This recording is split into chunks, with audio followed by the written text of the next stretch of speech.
আসসালামু আলাইকুম। আজকে 20 নভেম্বর বিশ্ব পাইলস দিবস। পাইলস দিবসের মূল প্রতিপাদ্য বিষয় হলো সচেতনতায় পাইলস প্রতিরোধের প্রথম ধাপ। পাইলস আমাদের সমাজে একটি সাধারণ সমস্যা হলেও মানুষ দ্বিধা বা লজ্জার কারণে সময় মতো চিকিৎসা নেয় না, যার কারণে সমস্যা দিন দিন বাড়তেই থাকে। পাইলস মূলত কী?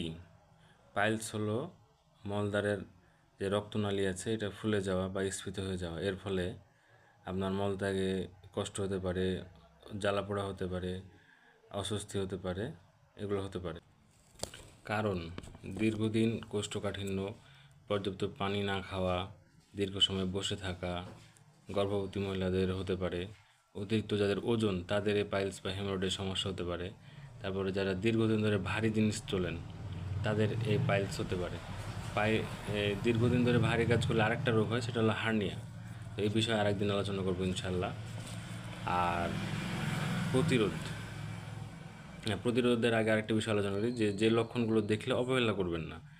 মলত্যাগের সময় রক্ত পড়া, মলদ্বারে জ্বালা পোড়া হওয়া, মলদ্বারের বাইরে গিট কোনো শক্ত কোনো কিছু বুঝতে পারা বা ফোলা ফোলা কোনো কিছু বুঝতে পারা, দীর্ঘদিন ধরে যদি আপনার পায়খানা কষা হয়, যে জায়গায় মেডিকেলের ভাষায় কনস্টিপেশন বলে, সেটা যদি হয় তাহলে অবশ্যই এগুলোকে অবহেলা করবেন না।